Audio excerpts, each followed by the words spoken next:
الحمد لله رب العالمين، والصلاة والسلام على سيد المرسلين وعلى آله وأصحابه أجمعين. أما بعد، أعوذ بالله من الشيطان الرجيم. بسم الله الرحمن الرحيم. وإسماعيل وإدريس وذا الكفل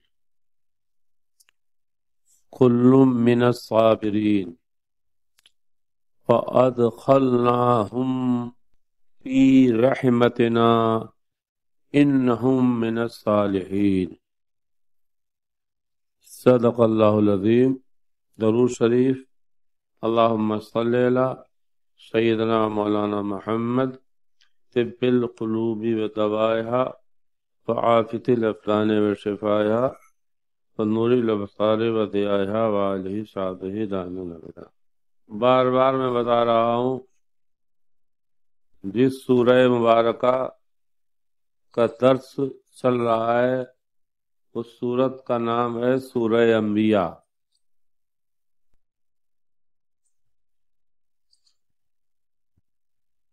اللہ تعالیٰ نے اپنے 1,24,000 کم و بیش پیغمبروں میں سے تقریباً 25 پیغمبران اور رسول اعظام کا تذکرہ قرآن میں فرمایا ہے، اور چونکہ قرآن مختصر اور ایک جامع کلام ہے تو ان کی زندگی کے بعض گوشوں کی طرف اشارہ کیا گیا ہے. ایسے بھی پیغمبر ہیں جن کی 900 برس 950 برس عمر ہوئی، 500 600 برس عمر ہوئی، اور پوری زندگی ان کی عبادات و ریاضات، دعوت و تبلیغ اور غمقہ جہلا نادانوں کی مشقتوں کو برداشت کرنے سے بھری ہوئی ہے. پیغمبر رسول دنیا میں آرام کرنے کے لیے، لوگوں سے خراج عقیدت وصول کرنے کے لیے، اعلیٰ عمدہ کھانے کھانے کے لیے، بڑی بڑی دعوتوں میں جانے کے لیے نہیں آتے. ان میں سے آج 3 پیغمبروں کا ذکر ہے، بہت مختصر، اور دو لفظوں میں اللہ تعالیٰ نے ان کے 3 پیغمبروں کے کمالات کو بیان کر دیا. اس سے پہلے ذکر ہوا ایوب علیہ السلام کا. صبر ایوب تو خاص و عام ہر مومن کی زبان زد ہے، لیکن کوئی ایسا پیغمبر نہیں تھا جو صابر نہ ہو، جس نے اپنی زندگی میں صبر کے نمایاں نشان نہ چھوڑے ہوں. اور یہ ساری باتیں ذکر کی جا رہی ہیں ہمارے آپ کے نبی کا مولم کوئی مخلوق میں نہیں ہے، ان کا مولم خالق حقیقی ہے. یہ ایک بات بتاؤں گا، کیا بات یاد آ رہی ہے. ایسے تاریخ میں اس امت میں بہت سے علماء گزرے ہیں، جیسے بھی ہم بات کری یہاں جن کا بھی بات کر رہے تھے، کہ ان کو بعد شہروں سے نکالا گیا، نکلنا پڑا. کیوں؟ اس لیے کہ ان کا کلام اتنا اونچا، اتنا عالی ہوتا تھا کہ وہ لوگ ان کے کلام کو سمجھ ہی نہیں پاتے تھے اور وہاں کے موجود علماء ان کے خلاف فتویٰ دیتے تھے. تو یا تو نکالا گیا ان کو یا انہیں ہجرت پر مجبور کیا گیا. بات کیا ہے؟ ہر ایک پڑھنے والے کا ایک مدرسہ ہے، تو جیسا اس کا مدرسہ ہوگا ویسے ہی اس کی پہنچ ہوگی. جتنا اونچا مدرسہ عالی اتنی تو اس کی پہنچ ہوگی. جیسے غوث اعظم کے زمانے کے بعد علماء نے غوث اعظم پر اعتراض کیا تو اعلیٰ حضرت فرماتے ہیں جنہوں نے اعتراض کیا وہ بھی اپنے وقت کے امام تھے، لیکن جس مدرسے عالیہ سے غوث اعظم نے پڑھا تھا وہاں تک ان کی پہنچ ہی نہیں تھی. تو ہر عالم کا اپنا ایک مدرسہ ہوتا ہے. تو ظاہر بات ہے ہمارے آپ کے نبی تک یا آپ کے علم تک کوئی کیوں پہنچ پائے گا؟ ان کا مدرسہ ہی دنیا نہیں ہے. ان کے مدرسے اولیاء تک کوئی کیوں پہنچے گا؟ تو یہ قرآن میں پیچھے تفسیر ہو چکی ہے. فَبِهُدَاهُ مُقْتَدِي. اللہ تعالیٰ نے فرمایا ہمارے آپ کے نبی سے پیغمبروں کا ذکر وہاں کہ یہ ہم نے جو پیغمبروں کی سیرت بیان کی ہے ان کی سیرت کو اپناؤ. یہ جو ان میں خوبیاں تھیں وہ تو سب ہمارے نبی میں تھیں ہی، اس کے علاوہ بے شمار خوبیوں کے جامع تھے. تو یہ مطلب ہے وَإِسْمَاعِيلَ. اور یاد کرو پیارے حبیب، یاد دلاؤ اپنے جد کریم اسماعیل کا تذکرہ، اسماعیل کا صبر یاد دلاؤ. وَإِدْرِيسَ. اور ابھی پیچھے ذکر ہو چکا. اور یاد دلاؤ ادریس کا صبر جو تمہارے جد کے بھی جد ہیں، نوح کے بھی جد ہیں. اور یاد دلاؤ ذوالکفل کا صبر. ادریس کا بھی ذکر پیچھے ہم کر چکے ہیں تھوڑا علیہ السلام، اور اسماعیل کا بھی. ذوالکفل کے بارے میں ایک دو حدیث میں بیان کروں گا. پھر فرماتا ہے اللہ تعالی کل من الصابرین. یہ سب کے صبر کامل الصبر تھے. عبادات ریاضات کی مشقتیں برداشت کرنے میں جن لوگوں میں ان کو بھیجا گیا ان کی ایذا رسانیوں کو برداشت کرنے میں یہ صبر میں اعلیٰ درجے کے لوگ تھے اور صبر کے اعلیٰ مقام پر فائز تھے. کتنے چنے جملے ہیں. پھر دوسرا جملہ، جب یہ امتحان صبر میں ثابت قدم ہوئے، امتحان صبر جب انہوں نے پاس کر لیا، کامیاب ہو گئے، تو ہم نے ان کے رزلٹ کے بعد انہیں بدلہ کیا دیا، انعام کیا دیا؟ وَأَدْخَلْنَاهُمْ فِي رَحْمَتِنَا. ان کو سب کو ہم نے اپنی رحمت خاصہ میں داخل کر لیا، اپنی قربت خاصہ میں داخل کر لیا. قربت، مرتبہ، درجہ. پتہ لگا یہ لڈو اور گلاب جامن اور کھانے سے، سونے سے اور اے سی اور فریج میں مست رہنے سے نہیں ملتے ہیں.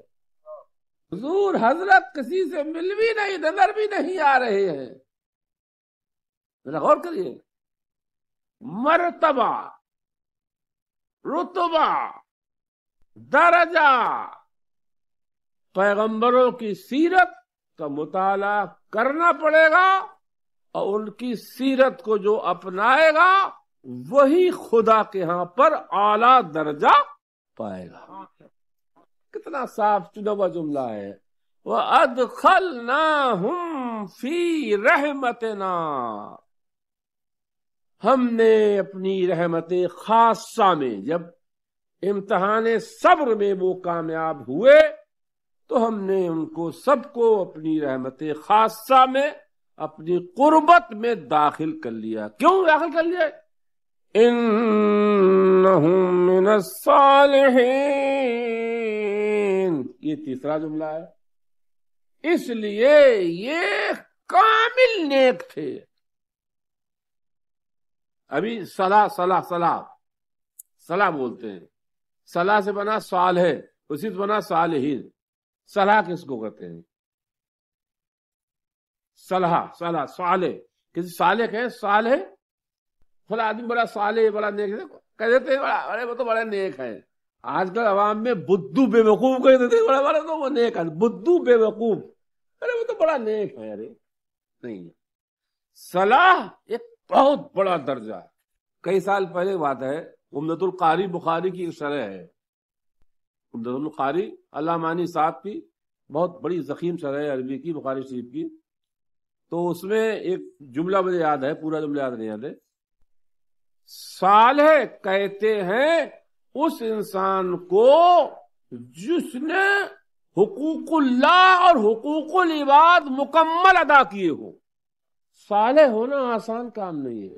من قام بے حقوق اللہ بے حقوق العباد، اس طرح کی کچھ عربی عبارت ہے.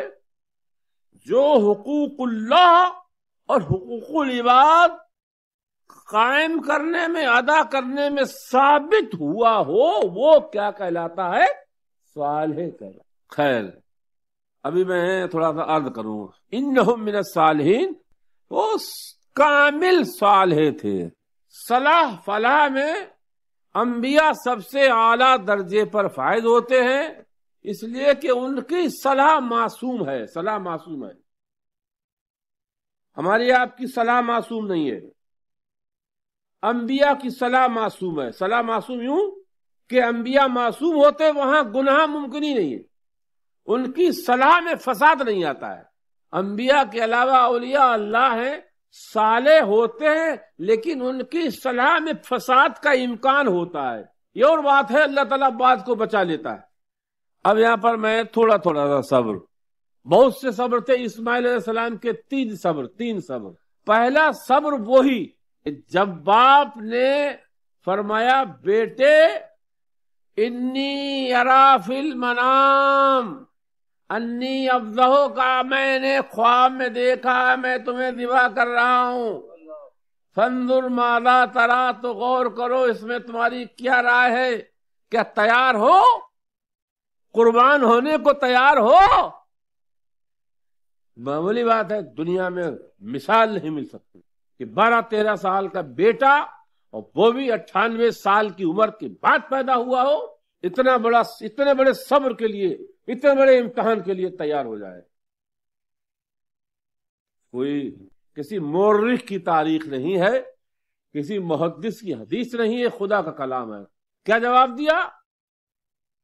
افعل ما تؤمر ستجدنی انشاءاللہ من الصابرین.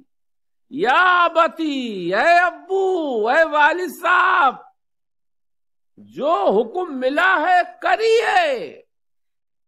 ستجدنی انشاءاللہ. دیکھیے انشاءاللہ اللہ کے ساتھ انسان اس مقام پر خدا کی مدد کے بغیر ایسے امتحان میں پاس ہو ہی نہیں سکتا کہ باپ بیٹے کے گلے چھری چلا دے اور بیٹا لیٹا رہے. خدا کی مدد کے بغیر ایسا ہو ہی نہیں سکتا. انشاءاللہ ستجدنی انشاءاللہ من الصابرین. یہ نہیں فرمایا میں صبر کروں گا، مجھے صابروں میں پاؤ گے. تو ذبح کے وقت آپ نے صبر کیا، اور اس سے پہلے ایک صبر اور کیا. جب اللہ تعالی کا اشارہ ہوا ابراہیم کو کہ لے جاؤ ان کو، فلسطین علاقے میں تھے، لے جاؤ ان کو. خواب میں جگہ دکھا دی گئی، لق دق میدان، نہ آدم نہ آدم ذات، نہ پیڑ نہ پودے. جاؤ اس میدان میں ان کو، ان کی ماں کو چھوڑاؤ. کوئی بیوی کوئی بچہ اس بات پہ تیار نہیں ہوگا. وہ صبر کیا. تیسرا ایفائے وعدہ، کہ ایک شخص سے وعدہ کیا تو روایت میں آئے 3 دن، ایک روایت میں آئے 1 سال وہیں کھڑے رہے. یہ 3 صبر ان کے مشہور ہیں. ادریس علیہ السلام کے بھی 3 صبر، زمین پر رہنے سے اور آسمانوں پر اٹھ جانے یا اٹھائے جانے تک قوم کی اتنی ایذائیں، اتنی تکلیفیں برداشت کی، اتنی کوئی کر ہی نہیں سکتا آسان.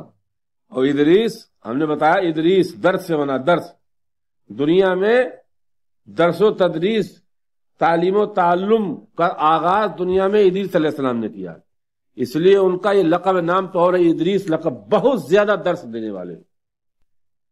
نااہلوں، ناقدروں کو جو تعلیم اور علم کی قدر نہیں جانتے، ہم نے بتایا تھا کہ ادریس علیہ السلام نے دنیا میں 23 علم ایجاد کیے. کتنے علم ایجاد کیے؟ 23 علم ایجاد، ایک دو نہیں، 23 علوم کے موجد ہیں ادریس علیہ السلام. فن سیفاگری، ڈیفنس، اس کے جو قاعدے طریقے ہیں وہ ان کے بھی وہی موجود ہیں، اور بھی سلائی کڑھائی کے، اور یہ جغرافی، علم جغرافیہ، اس کے بھی موجود وہی ہیں. اس طرح کے 23 علوم کے موجود ہیں. نااہلوں کو، ناقدروں کو، جو قدر نہیں جانتے تھے، کڑتے تھے اندر اندر، اور پورا دن ان کو درس دیتے تھے. کیونکہ میں درس دیتا ہوں، میں جانتا ہوں درس میں، پڑھانے میں بڑے سب ہجڑا اور جنخا مدرس نہیں ہو سکتا ہے، بڑی چھاتی دل گردے والا ہی مدرس ہو سکتا ہے. مدرس کے لیے بہت سے کمالات کی ضرورت ہے. ان میں سب سے پہلا کمال اس کے اندر یہ کہ سامنے جو لوگ پڑھنے والے بیٹھے ہوئے ہیں، ان میں اہل اور نااہل، ناقدر سب ہوں گے، سب کی بے ادبیوں کو، گستاخیوں کو برداشت کرنے کی ہمت رکھتا ہو. اس میں کامل طور پر ادریس علیہ السلام، جو ہمیشہ جنہوں نے الف کے نام پہ لٹ سے بات کی ہو، تو وہ الف کیسے پڑھیں گے؟ وہ الف کے رموز و اسرار کیسے جانیں گے جو لٹ جانتے ہو؟ اور تیسرا صبر جو تھا ادریس علیہ السلام کا، رات دن تبلیغ کرتے تھے. یہی مطلب ہے، یاد کرو پیارے حبیب اپنے جد کے 3 اعلی صبر، اسماعیل کے، ادریس کے 3 صبر، اور یاد کرو ذوالکفل کے 3 صبر. ذوالکفل کے بارے میں، یہ ذوالکفل کا لقب ہے. اکثر مفسرین نے فرمایا یہ حضرت ایوب علیہ السلام کے بیٹے تھے. ان کا نام تھا شبر ابن ایوب. بعد نے فرمایا شبیر، بعد نے فرمایا شبر. موسیٰ علیہ السلام کے قریب 500 برس بعد یہ بنی اسرائیل کے نبی تھے، ہوئے تھے. موسیٰ علیہ السلام کے خلیفہ یوشع علیہ السلام، یوشع علیہ السلام کے خلیفہ حزقیل علیہ السلام، اور ان کے خلیفہ تھے یسعیٰ علیہ السلام. ان کے خلیفہ تھے ذوالکفل. ان کا ذکر ہے. ذوالکفل کے بارے میں علامہ جلال الدین صاحب سیوطی کی تفسیر کی کتاب در منصور، بہت سی کتابوں کے حوالے ان کے اس میں سامنے ہیں. اس میں سے میں یہ حدیث ایک عبداللہ ابن عباس سے بھی روایت ہے ان کے بارے میں، اور ابن منذر نے بھی، ابن جریر نے بھی، ابن ابو حاتم نے عبداللہ ابن حارث سے حدیث روایت کی. بہت سے صحابہ، امام ابن ابو شیبہ نے، امام احمد نے، امام ترمذی نے بھی حدیث کو روایت کیا ملتی جلتی. مصنف ابن عبد الرزاق نے، امام عبد الرزاق نے، عبد ابن حمید نے، ابن جریر نے، ابن منذر نے، ابن ابو حاتم نے. میں جو روایت بیان کرنے جا رہا ہوں اس کی تخریج کی ابن جریر نے، ابن ابو حاتم نے، امام مجاہد یہ عبداللہ ابن عباس کے شاگرد ہیں، جن کے بارے میں بتا چکا ہوں کہ انہوں نے عبداللہ ابن عباس سے 30 مرتبہ تفسیر پڑھی. آج کل کے جو مولانا بنتے ہیں پوری تفسیر تو 30 مرتبہ بہت دور کی بات ہے، 1 مرتبہ بھی نہیں موقع ملتا پڑھنے. مدرسوں میں جو فارغ ہوتے ہیں تو 2 3 4 پاروں کی تفسیر پڑھ کے وہ دستار ہو گئے کام. اور انہوں نے پورے قرآن کی تفسیر کتنی مرتبہ پڑھی؟ 30 مرتبہ. اب بتاؤ امام اعظم ابو حنیفہ کا جو استاد ہو کتنا قابل ہوگا؟ امام اعظم ابو حنیفہ کے بھی استاد نہیں. تو ان کی روایت کو میں بیان کر رہا ہوں ذوالکفل کے بارے میں. آج جس دور سے ہم گزر رہے، یہ جو ہمارے ہاں فرضی اور بناوٹ چیزیں ہیں، ذرا غور کرنے ہیں. یہ حدیث سنیے ذوالکفل کا قصہ سنیے. یسعا یسعا یسعا یسعا قرآن میں یسعا یسعا یسعا یا سین عین یسعا، یہ پیغمبر ہے. یسعا قرآن میں ان کا بھی ذکر ہے. یسعا یہ پیغمبر تھے، یہ رسول تھے. حزقیل علیہ السلام کے بعد 3 کمالات ان میں تھے عیسیٰ علیہ السلام میں. پہلا یہ کہ رات بھر قیام کرتے تھے، 100 رکعت رات میں پڑھتے تھے پوری رات. دوسرا کمال یہ تھا کہ پورا دن روزہ رکھتے تھے، اور یہ اپنی قوم کے نبی بھی تھے اور بادشاہ بھی تھے اور قاضی بھی تھے. اپنی قوم کے نبی بھی تھے، بادشاہ بھی تھے. پر اس وقت بادشاہ کا کام ہی تھوڑا سا فیصلے کرنا، یہ مظلوم کا حق دلا دینا کرنا. ارے بھائی ظاہر بات ہے اتنے وبھاگ تھے ہی نہیں، نہ ٹیلی فون تھا، نہ موبائل تھا، نہ فریج تھا، نہ کولر تھا، نہ بجلی تھی، نہ دواخانے تھے، نہ تو اب تو بادشاہت بہت لمبی عمر بڑھ گئی نہیں. سینکڑوں منترالے ہو گئے پہلے، بس یہی کام فیصلے بدلو، یہی فیصلہ. نہ روڈ تھے، نہ سڑکیں تھیں، جیسے جیسے چیزیں ایجاد ہوتی جا رہی ہیں ویسے ہی شعبات بڑھتے جا رہے ہیں. تو اتنا کام تھا ان کا. عیسیٰ علیہ السلام عدالت 2 وقت لگاتے تھے. صبح اشراق پڑھ کر کے عدالت شروع کر دیتے تھے، دوپہر تک عدالت چلتی تھی. دوپہر بعد قیلولہ کرتے تھے، اس میں 3-4 گھنٹے سوتے تھے. دوپہر بعد پھر اٹھتے تھے، پھر پہلے توریت اور صحف موسیٰ تلاوت کرتے تھے. اس کے بعد پھر اذان لگا دیتے تھے، پھر افطار کرتے تھے. اس کے بعد پھر قیام، پھر نماز کے لیے کھڑے ہو جاتے تھے. رات بھر نماز پڑھتے تھے، سحری کے بعد سحری بھی کھاتے تھے، روزہ سحری کھا کے رکھتے تھے. تو 3 صبر. پہلا صبر، اب ظاہر بات ہے آدمی روزے سے ہو نا، پورا دن پوری رات قیام کیا ہو اور پھر پورا دن روزے تو غصہ تو آئے گا نا، کہیں نہیں آئے گا. تیسرا کمال، پہلا کمال تو یہ رات بھر قیام، دوسرا صبر کمال یہ کہ دن بھر فیصلے اور روزہ اور تلاوت. تیسرا کمال یہ تھا احمق سے احمق، جاہل سے جاہل آ کے حماقت کرے، غصہ نہیں کرتے تھے. ہم جیسوں کے لیے تو بہت نصیحت ہے یہ ان کا. ہم لوگ کمزور ہمت، پست ہمت ہیں. یہ 3 کمالات ان میں تھے.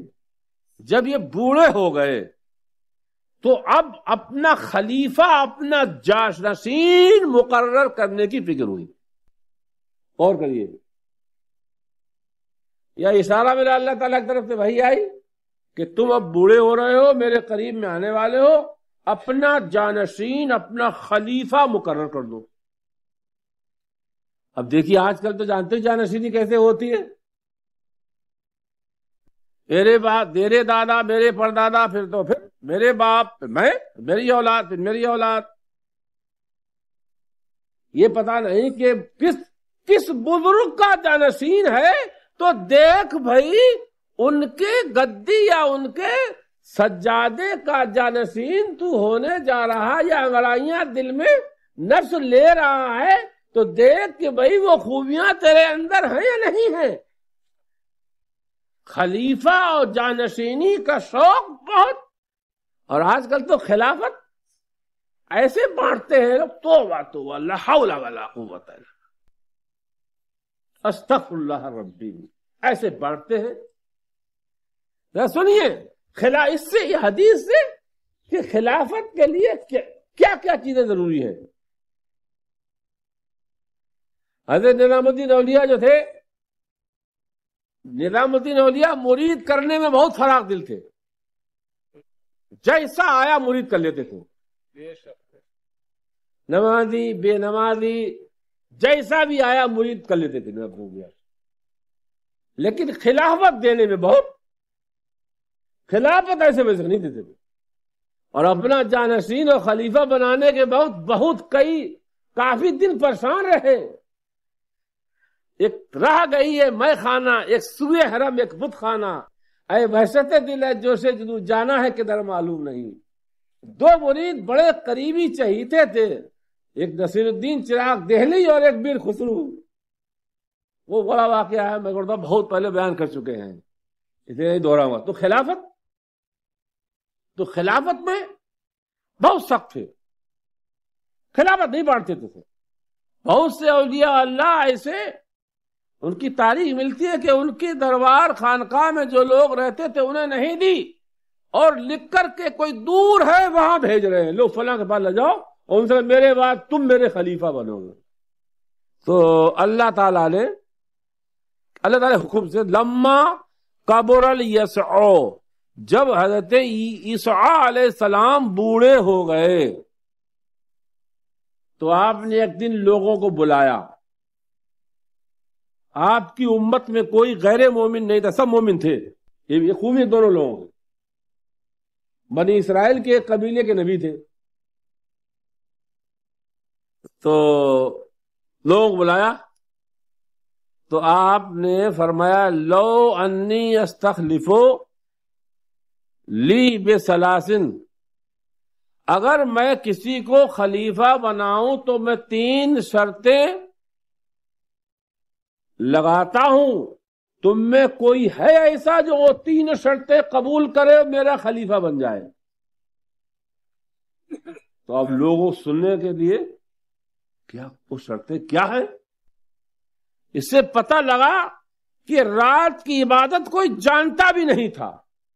میں اس کو اپنا نائب اور خلیفہ جانشین بنا سکتا ہوں جو دن بھر روزہ رکھنے کی ہمت رکھتا ہو، رات بھر قیام کی طاقت رکھتا ہو، اور ولا یغضب، اور جب عدالت میں بیٹھے تو کسی پہ غصہ نہ کرے. یہ 3 خوبیاں جو رکھتا ہے وہ سامنے آئے، میں اسے خلیفہ بنا دوں. علماء، فقہا، محدثین، بڑے بڑے بزرگ بوڑھے لوگ بیٹھے ہوتے، کسی میں ہمت نہیں ہوئی کہ وہ ایک 30 سال کا نوجوان کھڑا ہوا کہ حضور میں وعدہ کرتا ہوں کہ 3 شرطیں انشاءاللہ نبھاؤں گا. بیٹھ جاؤ، چل بدلی برخاست کر دی. پھر دوسرے دن بلایا کچھ زیادہ لوگوں کو، پھر وہی سوال رکھا تو کوئی نہیں اٹھا، فرمایا جاؤ. پھر تیسرے دن بلایا، پھر وہی سوال رکھا، پھر کوئی نہیں اٹھا.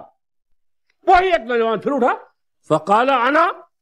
فقال انت تصوم النہار وتقوم اللیل ولا تغضب، فرمایا دن بھر روزہ رکھو گے، رات بھر قیام کرو گے، غصہ نہیں کرو؟ قال نعم. پھر لوٹ ڈال دیا. پھر تیسرے دن بلایا، پھر وہی بات کہی. سکت الناس، سب لوگ چپ رہے. قام الرجل، وہی بات انا میں کروں گا. فاستخلفہ، اسے آپ نے خلیفہ بنا دیا. 30 سال کی عمر میں یسع علیہ السلام کے وہ شبر ابن ایوب یا شبر ابن ایوب یا شبیر ابن ایوب، تاریخوں میں مختلف نام ملتے ہیں، خلیفہ بن گئے. اب جو شرطیں تھیں جانشین، شیخ کا وصال ہو گیا، رات بھر قیام، دن بھر روزہ، اور 2 وقت عدالت، اور قیلولہ میں سونا، اور اس کے بعد توریت کی تلاوت، اور پھر 10 سال قریب گزرے اسی حالت. 40 سال کی عمر ہو گئی. آسمانوں پہ فرشتے ذکر کرنے لگے نوجوان کی عبادت کا، تذکرے ہونے لگے کہ ایسا بھی ایک 40 سالہ نوجوان ہے، 35 سالہ، رات بھر قیام کرتا ہے، دن بھر روزہ رکھتا ہے. اسی روزے کی حالت میں مظلوم ظالموں کے ستائے ہوئے آتے ہیں، احمق بے وقوف بھی اس میں آتے ہیں، نادانیاں حماقتیں کرتے ہیں، اور ایک پر غصہ نہیں کرتا. واہ دیما لفظ، کتنا اچھا بندہ ہے خدا کا، کتنا اچھا. آسمانوں پہ تذکرے ہو رہے ہیں. ابلیس آسمانوں میں تذکرے سن کے جل بھن گیا، اور اس نے اپنے لشکر کو، اپنے چیلی چاٹوں کو بلایا. پہلے انہیں لگایا کہ تم اس نوجوان کو بہکاؤ، غصہ دلاؤ، اسے غور کرنا، غصہ، بڑا غصہ دلاؤ، غصہ دلاؤ. تو سارے چیلی چاٹے فیل ہو گئے. گرو بولا اب میں لگتا ہوں، میں ان کے تذکرے جو آسمانوں ہو رہے میں ان کو تھوڑا خراب کرتا ہوں.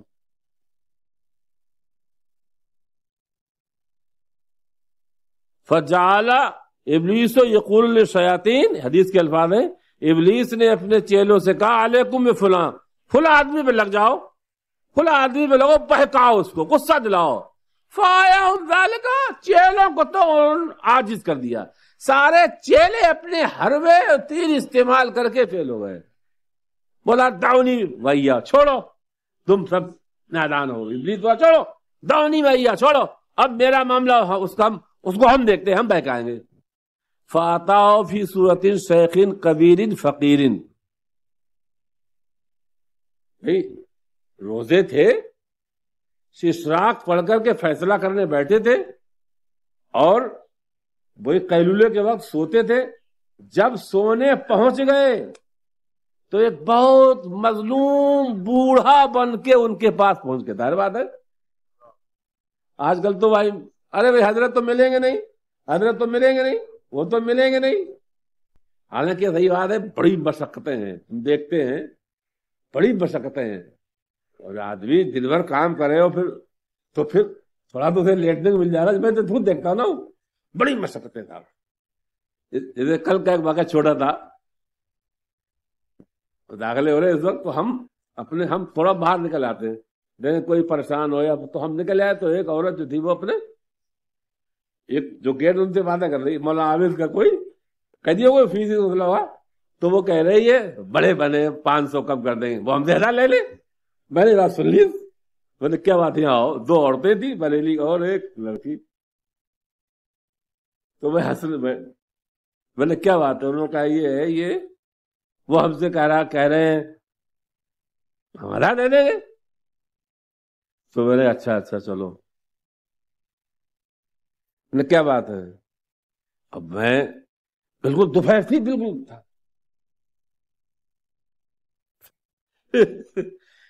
تو حالانکہ غصہ میں بھی کرتا ہوں، بہت ہی نالائق نفس ہے ہمارا، خراب ہے، میں جانتا ہوں.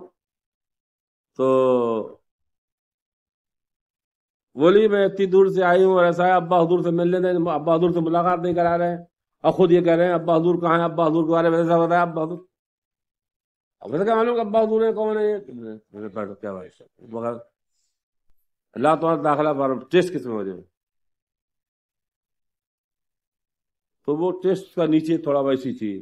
تو میں نے 15 دن تم بچی کو پڑھا لاؤ، دوبارہ ٹیسٹ کرا دیں گے، اور تمہاری کوئی فیس بھی نہیں جائے گی، فری پڑے گی. تم جو کہہ رہی ہو ابا نہیں اس کے ٹھیک ہے.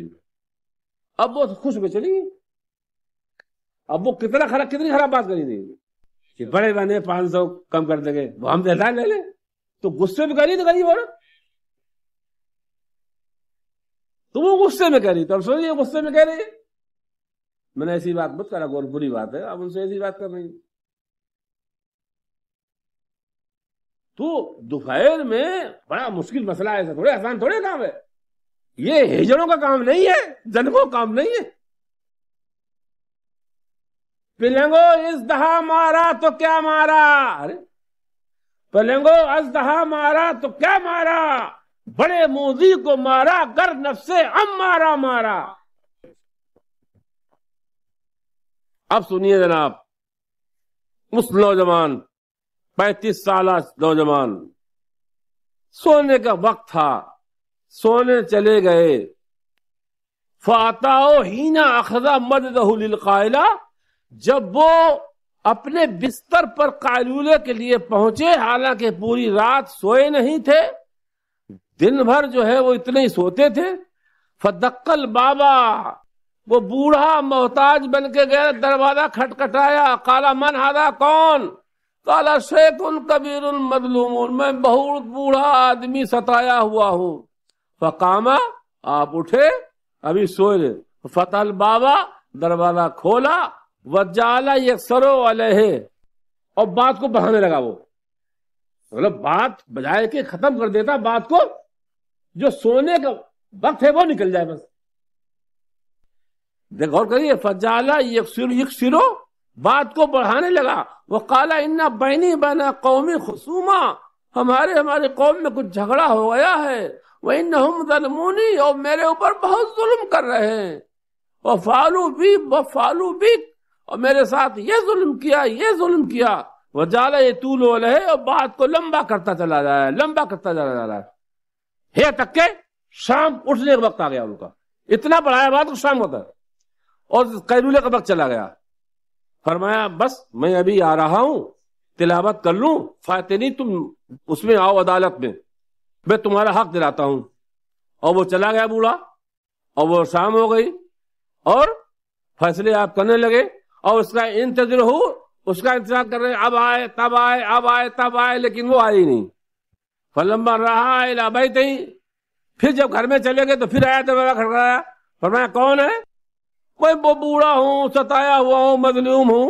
آپ دروازہ کھول دیا. آپ نے فرمایا یار میں نے تم سے نہیں کہا تھا کہ جب میں عدالت میں بیٹھوں تو آپ آ جائیے گا؟ تو کیا بولا؟ انہم اخبث قوم، جو مجھے ستا رہے ہیں وہ بہت خبیث لوگ ہیں. تو آپ نے فرمایا شام کو آنا. تو اس دن کا قیلولہ چلا گیا، پھر شام ہو گئی، پھر انتظار کرنے لگے. اب آج جو تھی وہ کل بھی نہیں سوئے، اب 2 دن ہو گئے نا سوئے. وہی جمائی انگڑائی نا. انسان بس نبی ہو، رسول ہو، ولی ہو، بشر انسان بھی تو ہے نا. بشری اور طبعی تقاضے ضرورتیں بھی تو ہے نا، کوئی ہو. اس لیے ہمارے نبی سوتے بھی تھے اور قیام بھی کرتے تھے. امت کو سونا بھی سنت بنا دیا اور قیام بھی سنت بنا دیا، کھانا بھی سنت بنا دیا اور روزہ بھی سنت بنا دیا. کتنی آسانیاں رحمت للعالمین نے اپنی کمزور امت پہ کر دی. فشق علی الناس فلما کانا تلک الساعہ، پھر وہ لیٹنے کا وقت آ گیا تیسرے دن. تو تیسرے دن کہہ دیا تھا گیٹ کیپر سے کہ اپی جو آئے تو دروازہ مت کھولنے دینا. تو تیسرے دن وہ آیا تو وہی بات، اور جب بلاتے تھے دربار میں تو نہیں آتا تھا. تو فرمایا دروازہ مت کھولنے دینا. اب تیسرے دن جب آیا تو گیٹ کیپر نے کہا نہیں دروازہ نہیں کھولنے دیا گا. دروازہ تو کھولنے نہیں دیا.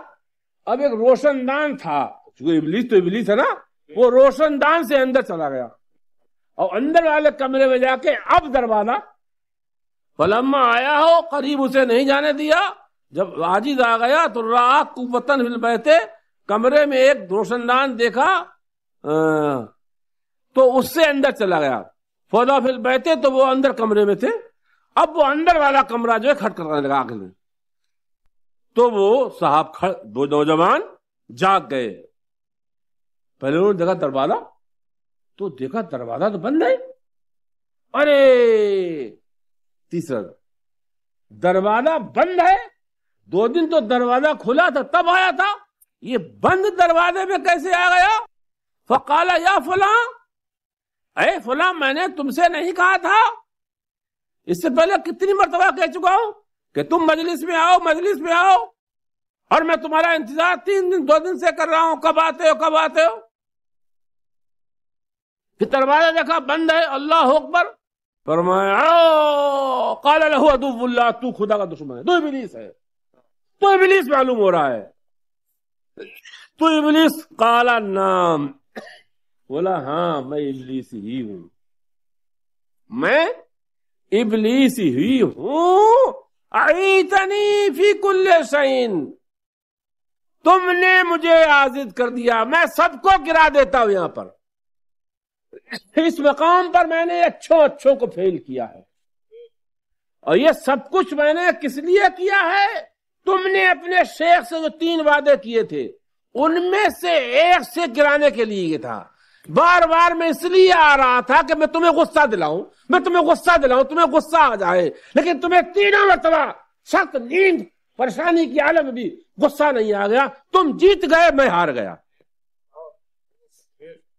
فسم اللہ ذو الکفل، تو اللہ ان کا نام کیا رکھ دیا؟ ذو الکفل، کہ شیخ نے جو ضمانت لی تھی، جو خلافت میں شرطیں لگائی تھی، ان میں پورے اور کھرے اترے۔ شیخ نے جو خلافت میں شرطیں لگائی تھی اس میں، اس کو بولتے ہیں خلافت، جانتے ہیں اب جانشینی۔ اللہ تعالیٰ میں ہدایت دے، مولا ہم تیری پناہ چاہتے ہیں اپنے نفس کی گندگیوں سے۔ بڑا مسئلہ، بڑا پیچیدہ مسئلہ ہے کسی کا کسی شیخ کامل کا خلیفہ ہونا، کسی کامل کی خلافت، کسی کامل کی گدی پہ بیٹھنا۔ اس لیے ہمیں بہت سے تاریخ میں ملتے ہیں، یہ 40 سال کے جب ہو گئے تو اللہ تعالیٰ نے اسی قوم کا انہیں نبی بنا دیا۔ جب اس امتحان میں پاس ہو گئے تو یہ 40 سال کی عمر میں انہیں اللہ تعالیٰ نے نبی بنایا، اور 40 سال اور خدمت انجام دی۔ گویا 50 سال رات بھر قیام کرنا، دن بھر روزے رکھنا، اور 2 وقت لوگوں کے حالات سننا، ان کو انصاف دلانا۔ 50 سال یہ کام کرتے رہے، 80 برس عمر پائی، 80 برس کی عمر میں وصال فرمایا۔ خلافت اتنا سخت مسئلہ، اتنا پیچیدہ مسئلہ ہے، لوگوں نے اسے گلاب جامن اور رسول اللہ سمجھ لیا ہے، جو طلب کرتے پھرتے ہیں اور لوگ بانٹتے پھرتے ہیں۔ استغفر اللہ ربی من کلی ذنب واتوب الیہ۔ ابھی ایک ہی جملے پہ بات پوری ہو پائی تھی کہ وقت چلا گیا۔ کل من الصابرین وادخلنا فی رحمتنا، اور یہ کامل الصبر لوگ جو امتحان میں پاس ہوئے، ہم نے ان کو اپنی رحمت خاصہ میں داخل کر دیا، اپنی ردائے نبوت میں داخل کر لیا، نبوت کی چادر میں داخل کر لیا، نبوت کی چادر اڑا دی، اپنی قربت خاصہ۔ بہرحال ہم تو اپنا جب باطن دیکھتے ہیں تو کم ترین، بہت ہی ہلکا، کسی بھی رتبے، کسی بھی عہدے کے لائق میرا باطن نہیں ہے، نہ میں پاتا ہوں۔ اللہ تعالیٰ میں اپنے نفس کی شرارتوں سے تیری پناہ چاہتا ہوں۔ انہم من الصالحین، اس پر اگلے اتوار کو، اس جملے پہ اگلے اتوار کو کچھ صلاح کسے کہتے ہیں؟ استغفر اللہ ربی من کل ذنب واتوب الیہ۔